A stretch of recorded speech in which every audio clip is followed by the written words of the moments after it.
Welcome back to the channel, everyone. Today's video won't be introducing a new concept, but this is still a very important topic. A big part of forex trading is psychology, and you can have all the technical analysis and all the skill to enter good trades, but your psychology can still prevent you from becoming profitable. And I had a request in my Discord group to talk about how they can hold trades longer, so that's what I'm going to be covering today. I've got 4 different techniques that you can use that should hopefully help you hold your trades to either stop loss or take profit, rather than closing them early. Before we get into the video, if you are new or if you're still unsubscribed, please do consider subscribing. It really helps out the channel and gives you motivation to keep putting out these videos for you. So I'm currently in 2 trades at the moment. The Australian dollar against New Zealand dollar I'm long, and then the Canadian dollar against the Swiss franc I'm short.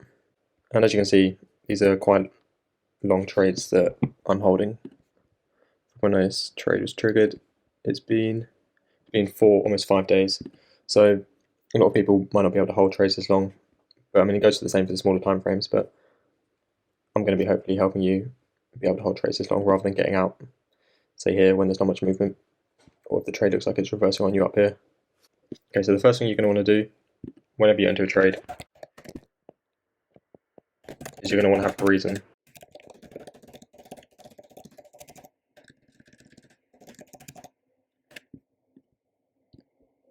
If you don't have a reason for entering the trade, then you're just setting yourself up for failure.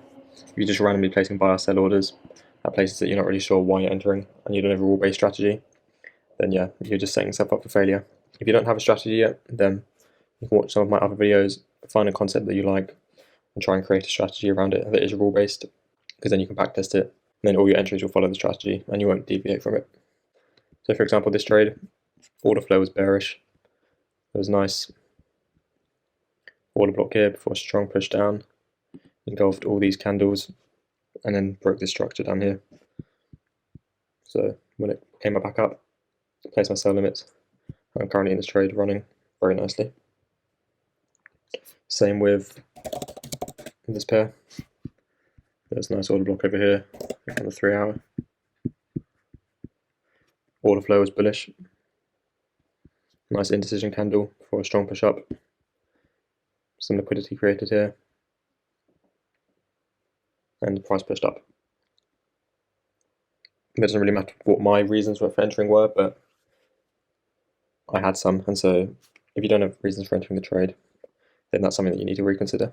The second important thing that you need to do is you need to have a reason for your stop loss and take profit.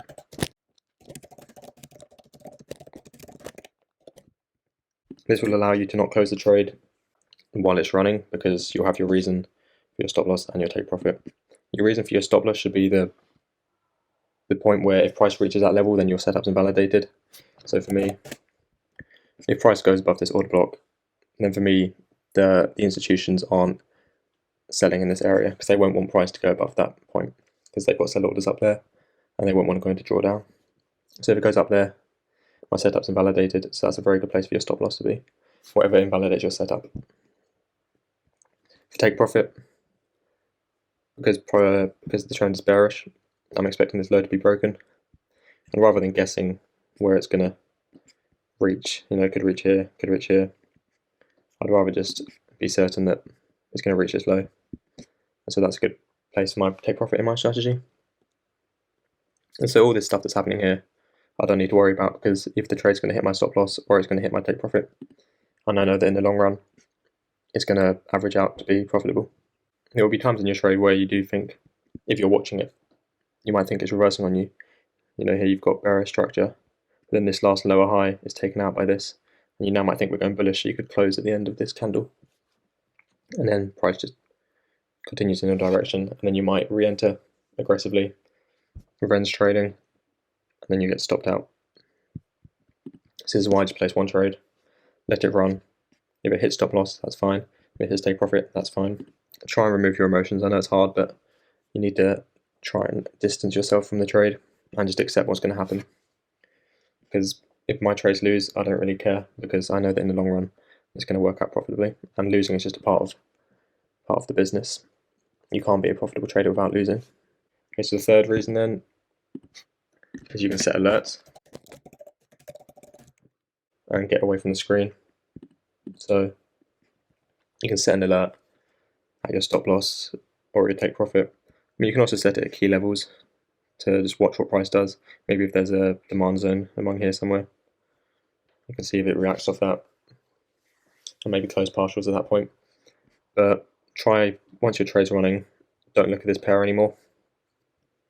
Set alerts at your stop loss and at your take profit, or at a point where you want to move your stop loss to break even.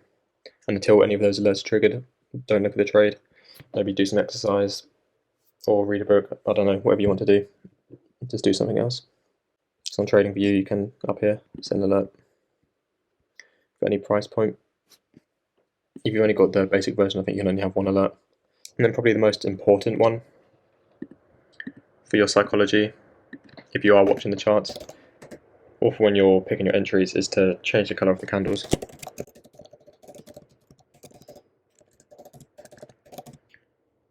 So this is going to be your default color scheme. Green candles bullish, red candles bearish. And if you're going long, for example, in this trade, and you see a big red candle going against you here, for example, you might get scared, close out your trade, because that's just human psychology, and it's not your fault. It's just kind of what we've been programmed to do.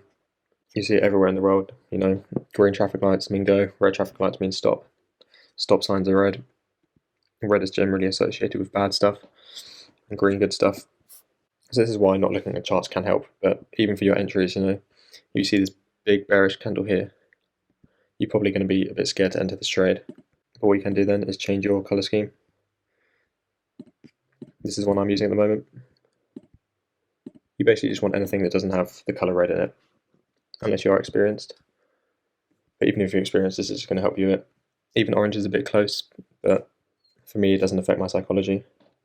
But something I'm looking at is, I like this color scheme as well. If you want to use this one, blue for bullish, grey for bearish. And that's the color scheme I use for my long and short positions on TradingView. I'll use blue for like the profit area, and then black for the stop loss area. And what this is going to do is it's going to remove part of the psychological aspect of trading. You'll be able to see price clearer without any bias that's been pre-programmed based on the color of the candles. I do think this will really help you, so you might as well just change it, check it out, see if it helps you to hold trades longer. Because if I see a grey candle here now, I'm not too bothered about it. Yeah, anything that isn't red, you can choose any colors you want. Maybe try and avoid green as well, but it's more the red bearish candles that scare you getting out of trades. So these are the 4 tips that you can take a note of and test them out, see if they help you, and hopefully they do. If you do find this video helpful and it helps you to hold trades longer, then please leave a like and then subscribe to the channel. And leave in the comments if you've got any future video ideas you want me to do. I've got one coming up on order flow, so that'll be a very, very important one that you should watch, as that's basically how I base most of my strategy around. Yeah, that's going to be it for this video, so thanks for watching, and I hope you enjoyed.